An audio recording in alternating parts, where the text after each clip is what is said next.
Je voulais Mhm. revenir sur quelques trends. Je pense notamment à l'IA. Toi, de quel œil tu vois l'IA et comment pour toi ça va impacter l'économie dans laquelle on est?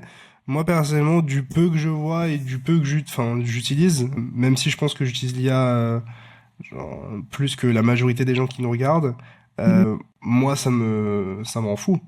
Je vois des Ouais, choses tellement incroyables se produire sans effort. Je vois les possibilités augmenter de manière exponentielle. Enfin, on a parlé de ChatGPT et du fait que ça arrivait super vite, super fort. Mais est-ce qu'on peut parler de toutes les boîtes qui se créent autour justement Powered by mais ChatGPT avec c'est... leur API, et derrière les nouvelles fonctionnalités qui sortent dessus. Et là, on parle uniquement de ChatGPT et de services qui sont accessibles par le commun des mortels, mais on parle même pas de ce qu'il y a derrière les rideaux de certains labos, de faire, ouais. de certains gouvernements, tu vois. Donc ouais, de quel Mais œil tu vois ça, économiquement parlant? déjà, moi, je suis un peu comme toi, je vois ça d'un œil complètement émerveillé. Je suis aussi très très fan de tech de mon côté. Du coup, je trouve ça absolument incroyable toutes les avancées qu'on a fait de ce côté-là. Pour revenir un petit peu plus côté économique, je pense que tout ce qui va être le plus touché, ça va vraiment être les postes, bah, tout ce qui est très facilement automatisable. Donc, bah, dans tout ce qui est comptabilité, par exemple, dans une boîte de finance, pour moi, le temps est compté sur ce genre de truc. Ça sera très très vite. Enfin, la comptabilité de manière générale, hein, c'est pas que dans la finance d'ailleurs, mais ce sera des trucs qui vont être relativement facilement automatisables. Et pour moi, tout ça, c'est fini et enfin dans quelques années. Et tous les postes, en fait, ouais, plus de bureaux, en fait. Si vous voulez avoir un poste pour les 40 prochaines années à venir, c'est un mécanicien, devenez plombier, devenez cuisinier, mais faites un truc de vos mains, parce que c'est le truc que l'IA va avoir le plus de mal à répliquer. Ça va être d'être bon avec ses mains, d'être précis. Enfin, chirurgien, plombier, n'importe quoi, mais quelque chose avec vos mains, vous avez automatiquement une couverture, à mon avis, contre les avancées de l'IA. Parce que oui, potentiellement, ça arrivera qu'un jour on ait des Il y IA a un qui peu plus de délai, c'est juste ça. C'est ça devrait être combiné à de la robotique et à de la précision, enfin, ça prendra beaucoup plus de temps que simplement des tâches de comptabilité où le job c'est de remplir des Excel et faire des formules. Je pense que ça sera à la portée de l'IA d'ici même pas 10 ans, quoi, tu vois. C'est vraiment des postes qui, à mon sens, sont finis dans les prochaines années. Donc, mais t'es c'est d'ailleurs gentil, hein. Richard de Tende que tu as interviewé récemment, a fait une très très bonne vidéo sur l'IA récemment où je le rejoins complètement sur le fait que pour se couvrir contre le fait de se faire voler son métier par l'intelligence artificielle, un métier de ses mains, quoi. Et je suis complètement d'accord. En plus, en France, on a eu tendance à très longuement dévaloriser ces métiers, alors que actuellement, très Ou sincèrement, un l'utiliser avec de la plombier gagne valeur ajoutée. probablement mieux sa vie. Ouais, c'est ça. Un plombier actuellement gagne mieux sa vie qu'un bac+5 en communication, hein. Ça, je l'invente pas. Il y a tellement de demandes pour des plombiers, pour des soudeurs, des trucs comme ça, que ces types-là sont mieux lotis qu'un bac+5 en communication, en philo ou tous ces trucs bureaucrates, on va dire. Donc ça, c'est la première chose. Et de manière plus générale, l'impact sur l'économie risque d'être assez dantesque. On va avoir beaucoup de gens qui vont devoir se reconvertir, encore une fois. Tous les gens qui sortent d'un diplôme de compta, là, dans les 10 prochaines années, ils vont devoir très vite changer de métier. Ça va très probablement Pas de libérer chance. l'humain pour faire des tâches, encore une fois, manuelles. Donc, ouais, en fait, l'impact sur l'économie va être énorme.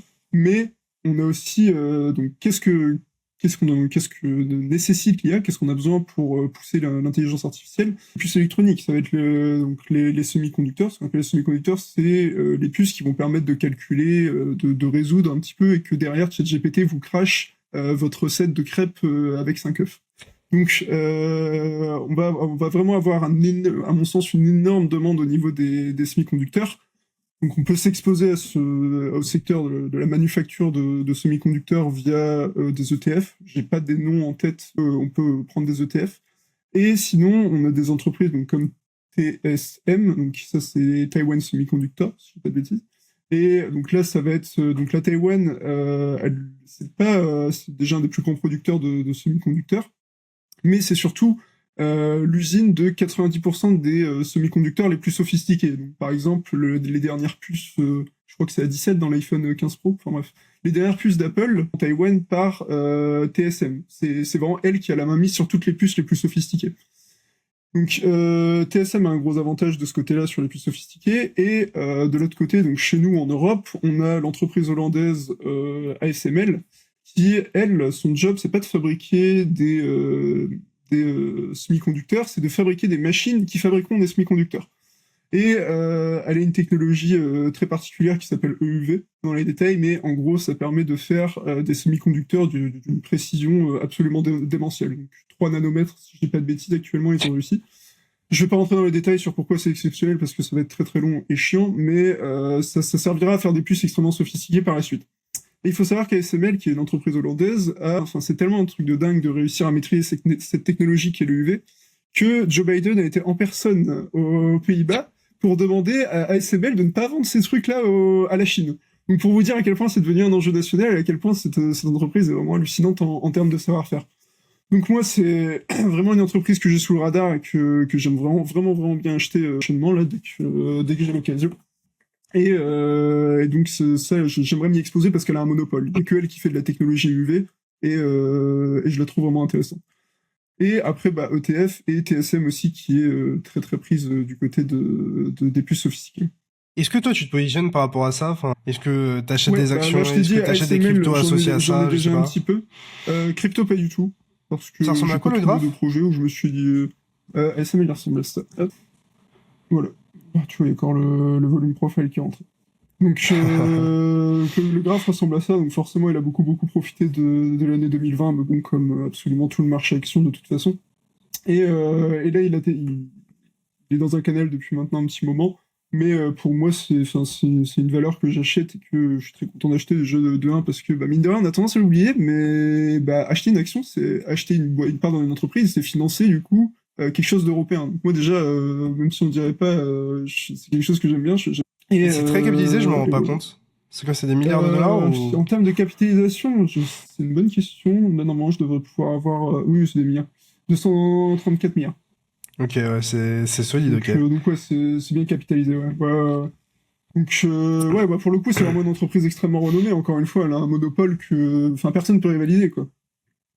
Moi, je parle de plus en plus d'IA parce que, en fait, avant, j'ai vu trop de vendeurs de tapis sur YouTube. Hmm. J'ai eu trop de gens Bah, qui me dégoûtent, etc.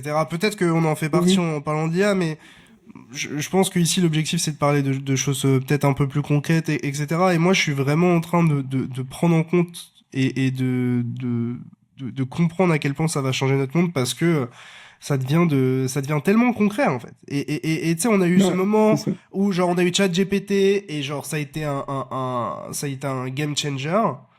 Mais Mhm. là, ce qui se passe, là, on est en train d'accélérer à une vitesse, c'est n'importe quoi, c'est débile, c'est C'est totalement débile. hallucinant.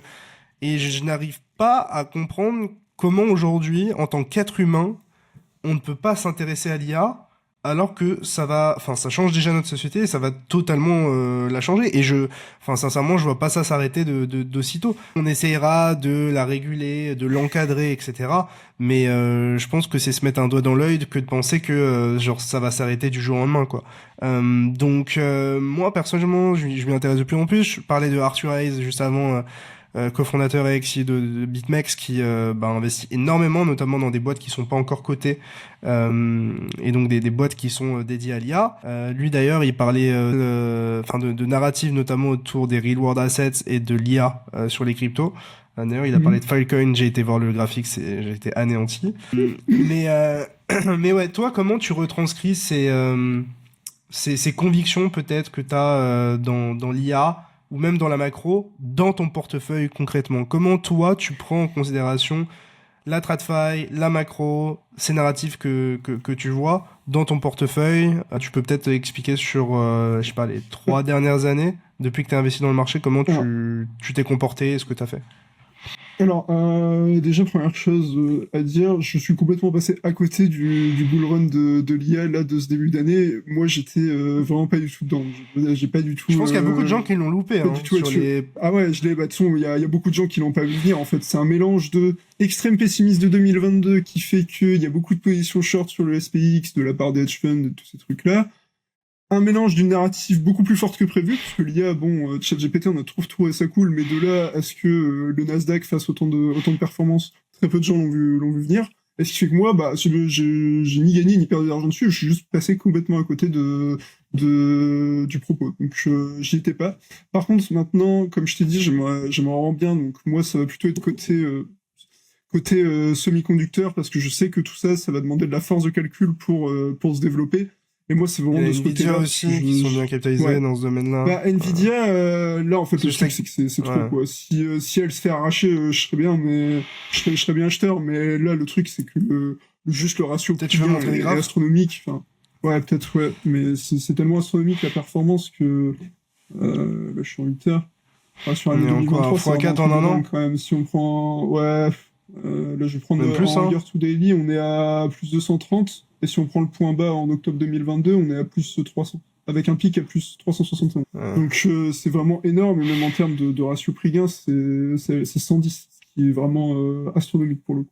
Donc Nvidia, c'est une boîte de dingue, hein. On soit d'accord, ils ont un avantage concurrentiel, ils sont super forts, c'est pas le problème. Mais par contre, à mon sens, c'est beaucoup trop. Peut-être que je me trompe, peut-être à 1000 balles, mais en tout cas, Sans j'ai toi. vraiment pas envie d'acheter à ces niveaux de prix-là. Ouais, ça Ouais. sera sans moi dans tous les cas. Mais par contre, encore une fois, tout ce qui est manufacture de ASML, toutes ces choses-là, et aussi, moi, une boîte qui est beaucoup passée à la trappe, alors qu'elle a toujours été pionnière sur l'IA, c'est Google. Google font des trucs de dingue avec l'IA, c'est quelque chose sur lequel ils bossent, sur lequel ils investissent lourdement. C'est le plus gros investisseur de la Silicon Valley, pour le coup, dans l'intelligence artificielle depuis des années. Ils ont Voler investi la dans vedette, Anthropic. mais... Ils investissent Ouais. dans plein de boîtes. Ils sont en mode, bah, même Ouais. si nous, Bah, on ils ont un prend pas les incubateur. virages aussi bien qu'on le souhaite, Mhm. vous inquiétez pas qu'on va être positionné en seed, en série A, en série B, en série C, partout, quoi. Donc, Ouais, et puis encore une fois, bah, Google, ils ont leur propre incubateur. Donc déjà, il y a des boîtes qui se créent à l'intérieur de leur boîte et qui leur appartiennent. Et bah, très récemment, là, le dernier article qui est sorti lundi, c'est un article du coup sur cette boîte et sur Google. Et on a vu que là, ce que YouTube préparait, donc ils en ont parlé lors du dernier Made on YouTube quelle folie. il y a un mois, je crois. Et en Quelle fait, folie. ce dont ils ont parlé, c'est que à partir de dans quelques mois, là, la fonctionnalité est déjà disponible pour les plus gros YouTubeurs, mais dans quelques mois, on va pouvoir déjà traduire automatiquement toutes les vidéos disponibles sur YouTube. Donc, que ce soit MrBeast, un Indien qui explique des vidéos sur Internet, n'importe quoi. Mais c'est pas, on tout parle pas traduire et de d'uploader. facto. On parle pas d'uploader Ouais, des ouais, pistes audio, ouais, on c'est pas parle que ce uploader soit une piste audio. automatique, tu vois. Ouais.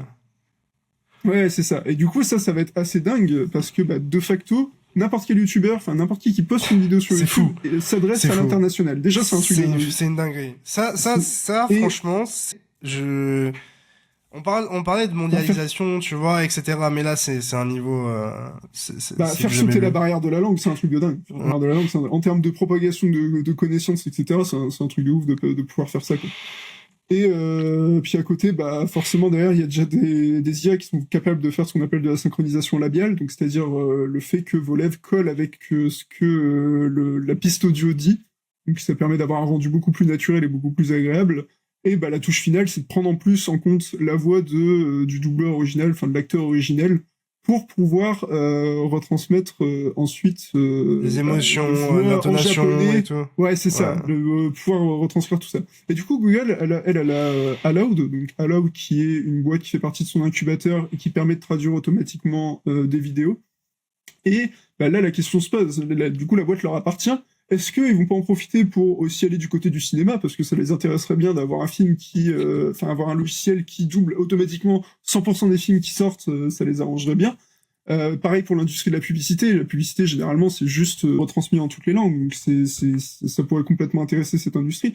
Donc, bah, en fait, ils se positionnent bien, ils ont des cartes, ils ont un savoir-faire dans l'intelligence artificielle Google, qui, je trouve, pour l'instant, l'action a bien performé, mais beaucoup moins qu'NVIDIA. Elle a pas dépassé son sommet de 2022, par exemple, contrairement à NVIDIA. Donc, je pense que Google a des cartes en main dont elle s'est pas encore servie, et qui pourraient vraiment être intéressantes.